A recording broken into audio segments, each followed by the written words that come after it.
You are listening to an American Free Press podcast. Joining me on the line today is Matthew Heimbach of the Traditionalist Youth Network and the newly formed Traditionalist Worker Party. Matt, welcome, sir. How are you today? Good, John. How are you doing? Doing just fine. Thank you very much for taking the time to join me today. Oh, it's my pleasure. Now, you've been involved in nationalist and identity politics for quite some time now at a relatively young age, and you're widely known for founding the White Student Union at Towson University when you were a student there, and this is a topic that American Free Press has covered in the past. So, can you just give our listeners a brief outline of your involvement in the nationalist movement? Sure. Well, I got my start with Youth for Western Civilization, which was a obviously, Western civilization group, not explicitly racial, but I experienced that first year on campus when we had our YWC chapter, the amount of anti-white hate, anti-Christian feelings on campus, that if you stood up for values that would be considered sane and normal even a generation ago. You were ostracized, the social justice warriors and the far left would come out against you. So that's why my senior year I decided with our YWC chapter that white students needed to explicitly organize as white students because there were over 24 multicultural groups for every other ethnicity, but white students didn't have a voice. We didn't have an organization to be able to support our culture, our identity, to organize, to be able to advocate for our best interests as white students on campus. So we formed the White Student Union, and of course the world exploded, basically, where it was viewed across the country and worldwide, that it was supposedly so radical that white students wanted to be able to stand up for themselves and weren't cowed by white guilt, and that they were willing to take the plunge and say, "I'm proud to be white, and my culture is worth protecting, preserving, and advancing." So that kind of got me my entry into nationalist politics. And when I graduated, we took the Towson White Student Union and merged it with the Traditionalist Youth Network, which was a project that Matthew Parrott, Thomas Bowles, and some other really great organizers had put together to be a true youth movement for nationalists and traditionalist politics. And from there, we've been doing that. We've been very successful, doing everything from protesting anti-racist speakers, which is another code word for anti-white speakers, like Tim Wise across the country when they are brought in to preach white guilt to students. We've done lots of different events on college campuses to raise awareness about issues, and we've started a monthly book club to be able to also promote education. So we're an activist group, an educational group, and it's been very successful. And now it's time to take it to the next level. And that's where we formed the Traditionalist Worker Party to be able to be a political party that will actually fight for the best interests of white working and middle-class families. Because right now, both political establishment parties don't care about us, betray us on a regular basis, and it's time for us to have a voice of our own. Very good, yes, and we will be talking much more about the Traditionalist Worker Party in just a moment. But briefly, could you address why identity and nationalism are such important concepts in an increasingly diverse and multicultural America? Sure. Well, if you'll even look back 50 years, we were a biracial society. We were overwhelmingly white, with a black minority. Each people had a distinct culture and had control over their own spaces. But now we see with multiculturalism that there is no dominant American culture anymore. There isn't even a dominant American language. You can go to some parts of major American cities and all the businesses, all the radio stations, everything isn't even in English at all, and it's in a foreign tongue where someone can be born, live, and die in a region almost never hearing English because they're not part of this greater American experience that would be common sense and was everywhere even 50 years ago. So the issue we see today is that every ethnic group has organized for its own best interests. Identity politics is not a question, it's just a reality. But whites, due to what I feel is white guilt, and also not really being willing to take the plunge and fight for ourselves, have allowed ourselves to not organize. So every other group, you can have a mob or you can have a disciplined fighting force, and it doesn't matter how big the mob is.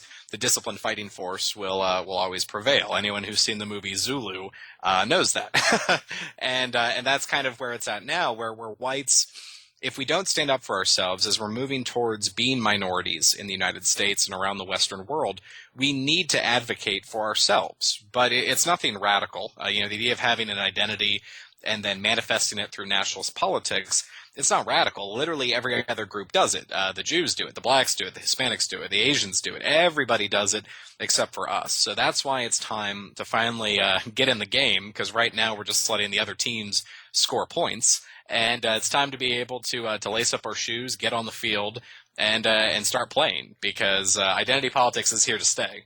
Right. It's time to start competing. That's right. Now, could you talk about the founding and formation of the Traditionalist Worker Party, and could you clarify your specific role in this political party?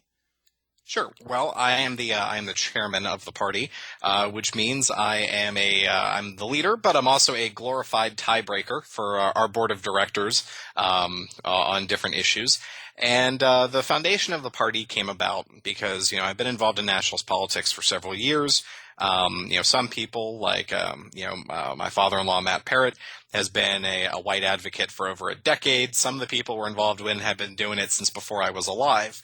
And the problem is there hasn't been a real pro-white political party in the style of the European parties, where it's not just about parliamentary politics. It's about creating that subculture where the party is the manifestation of the will of the communities they represent. And that's very different from an American perspective, but that's the way the Europeans do it, where, you've got nationalist party bars, you've got nationalist party clothing lines, you've got nationalist party music labels, and, everything kind of comes together under the umbrella of the party, where you can have multiple different organizations separately that all kind of come together, like the old Scottish clans would when they had to be able to stand and fight together against common enemies, and you have that umbrella to be able to call people together. And there's just been this vacuum, this lack in the American nationalist scene for a long time, where we've got literally tens of thousands of active members of different organizations. That's not even a question. But there's a lack of organization. There's a lack of communication between these different groups. I mean, it's kind of like, to use a military metaphor, it's like you're fighting a battle on a front, and the commanders of different battalions and army groups don't have radio frequencies to talk to each other. It doesn't matter how good your ideas are or what your strategy is. If you're disorganized, that's a major hindrance to you militarily. And likewise, in politics, we have this fundamental breakdown of being able to have an umbrella party, to be able to have all the nationalist movement be able to come together and fight and work together to maximize our effectiveness. So the party is a culmination of a lot of work from a lot of different people to be able to be a European-style grassroots political movement, to be able to organize and mobilize the nationalist scene, but then also be organized to work on recruitment. Because I feel like one problem in the American nationalist scene is, different groups fight over different pieces of pie, when it comes to members and things like that. But our perspective of the party is we're going to bake more pie, because in the age of Donald Trump and identity politics, there's this huge vacuum where there's millions of white Americans that are looking for answers, that are looking to get involved politically, and they hate the establishment system. So our main mission through the party then is to strengthen the nationalist scene, but then to bring it to the people in our communities and to grow it. And I believe we'll be very successful with it.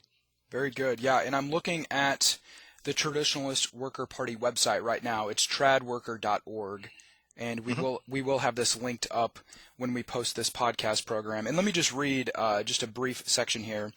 It says, "Local solutions to the globalist problem."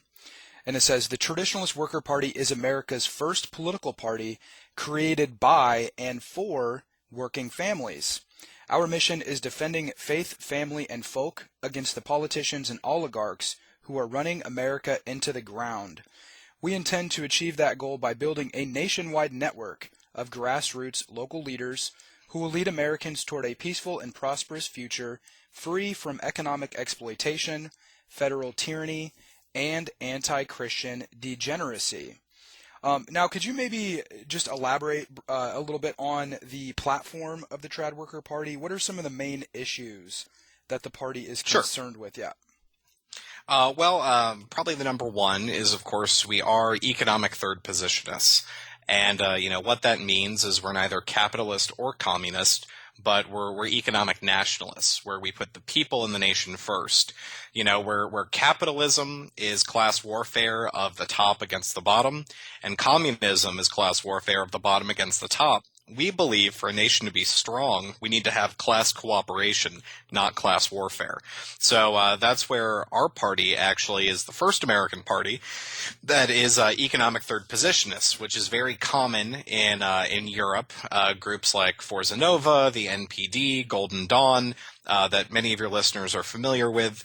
But we're the first Americans to be able to kind of take up that mantle and really break from the capitalist communist, two-party system, where in my mind, if you break down the human experience into money and class, that's two sides of the same coin. That I believe that the economy is here to be able to serve the people and the nation, and we shouldn't be picking either a dictatorship of the workers or a dictatorship of the oligarchs. We need to be able to have a strong national family that is able to put our people first. The next big issue is finding ways to be able to give a voice to white working and middle class families who politically have just been ignored. They've been taken advantage of by the Republicans and the Democrats. And everything from issues like affirmative action to mass legal and illegal immigration from the third world that's changing the demographics of our country, to when it comes to discriminatory policies and also discriminatory images in the media against whites. That there's an entire institutionalized structure that is built in to beat down white working and middle class families economically and socially. So one of our big objectives is going to be able to fight that and to organize and mobilize our communities to be able to stand up for themselves. Because right now we're just individuals, we're families, we're groups of friends, but we need to be able to turn ourselves into a movement. And it's movements that are able to accomplish real things with real political power. Another issue is going to be fighting when it comes to elections. Now, we're not going to go out and expect to win our first go-around, but where we can be politically viable. For instance, an example can be in Hungary, where Viktor Orban, the prime minister, his party, the Conservative Party, has been steadily pushed to the right by Jobbik, the nationalist party there. And the reason is they were losing elections to Jobbik over and over again. So the conservatives were forced to adopt nationalist policies so they could continue to win elections. And, Jobbik was able to use pain, the carrot and the stick, to be able to push the conservatives to the right. And likewise, in many of these swing districts in the United States, if we've got candidates who are Republicans, who are weak on immigration, who are weak on gun rights, who are weak on issues like pro-life, and we could run a candidate and even win 2 or 3% and cause that incumbent to lose, then that's a decision where we can have a disproportionate impact on American politics to say to the Republicans, either you're going to run candidates that are stronger on the nationalist issues we care about, or we'll keep running candidates and we'll cause you to lose. So the Republicans, even just out of fear and pain, we can push to shift to the right on nationalist issues. So it's fighting smarter, not harder. So that's kind of just a brief overview of some of the things we're working on. And of course, we're also working to support homeschooling families by having a nationalist curriculum drawn up. We support our members getting involved in local farmers markets, to hold monthly meetings, and to really try and build this state within a state where our party will build and we'll be able to take care of each other and advocate for each other. Very good. Now, I know you have traveled to Europe and sort of consulted with and collaborated with nationalist parties over there, including the Golden Dawn, and I believe also a nationalist party in Germany. And I'm curious, Yes. what are some of the lessons that you've learned from these European nationalist parties?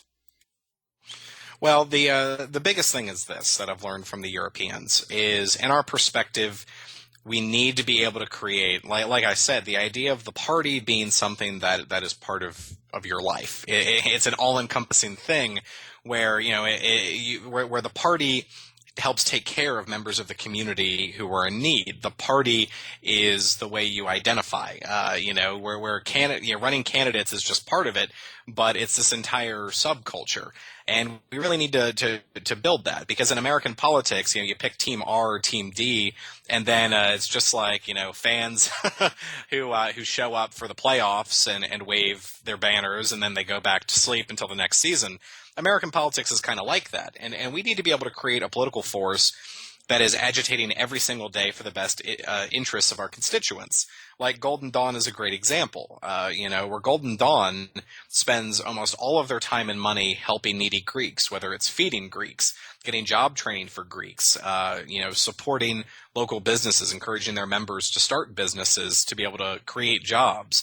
It becomes this entire network where if you are part of that structure, the party will work to take care of you, and you'll work to take care of your neighbors and your fellow comrades. So it's this entirely different perspective on how a party is supposed to run. But, you look at Golden Dawn's growth.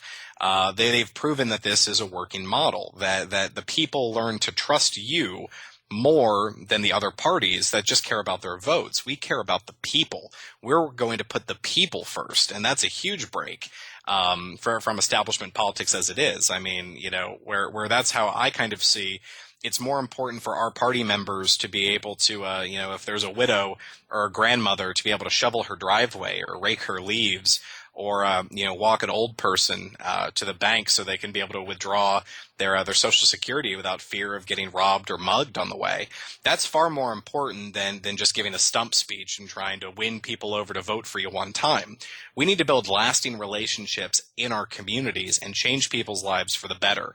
And Golden Dawn has done that. I mean, you've got people that were former Communist Party members and socialists who I met when I was over in Greece, who, because Golden Dawn helped them and invested in them and viewed them as part of their extended family, now they're dedicated nationalists, and they converted people by winning their hearts and their minds. So that's the biggest thing I see in America. We need to start winning some hearts and minds of our people and really put in our people first. We don't want their support just for November. We just don't want their support so they can send us a donation.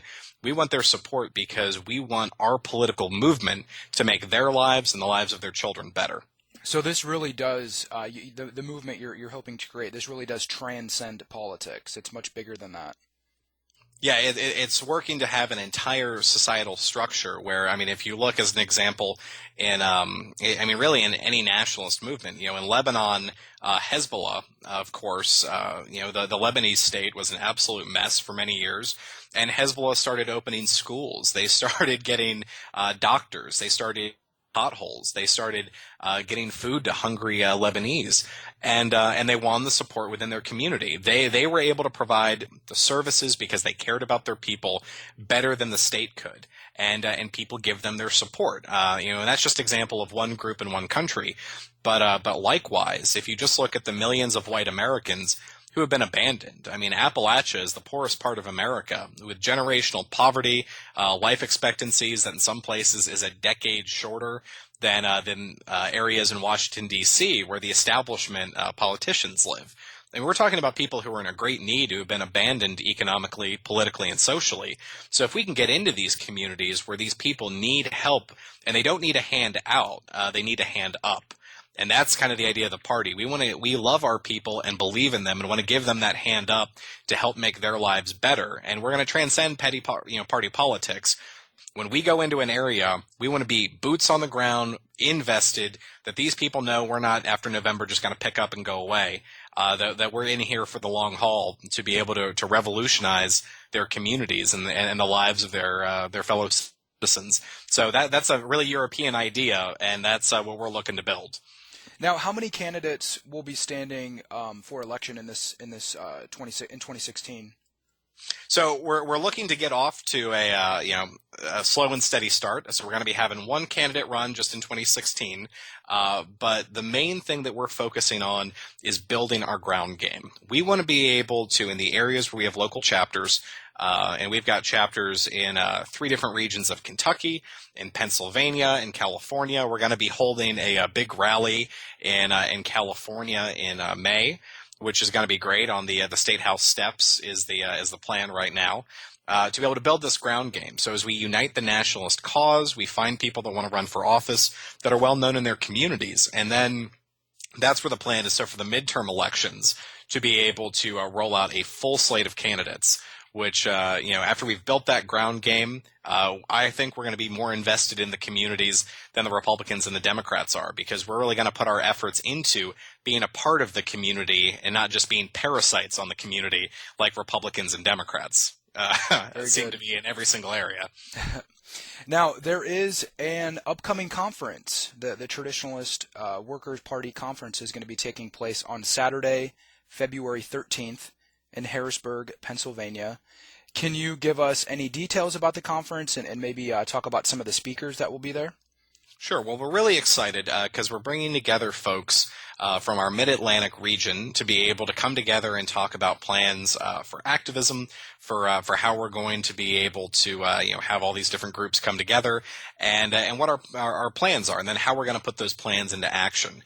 We've got a huge range of speakers, which is going to be great, including Dr. Raphael Johnson, who is known by many as the Orthodox Nationalist, former professor, author of nearly a dozen books, and formerly worked for American Free Press as well, back during the classic Willis Carto days. And he's going to be speaking about who we are and where we're going.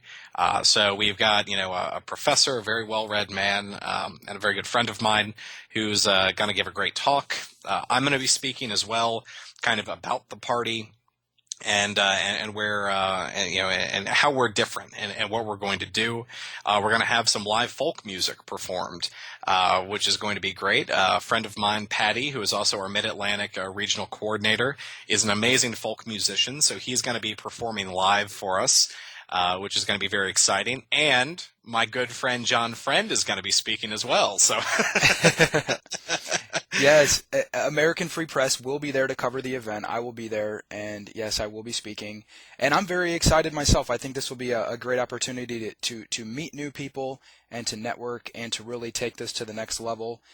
If anybody's interested in going, how can they find out? How can they get more details, or what would be the best way to go about learning more about the conference and actually attending it? Sure. Well, one thing is, for anyone who can't make it to Pennsylvania, we will be recording our speakers and have that available online. So fear not, you get to be there at least in spirit.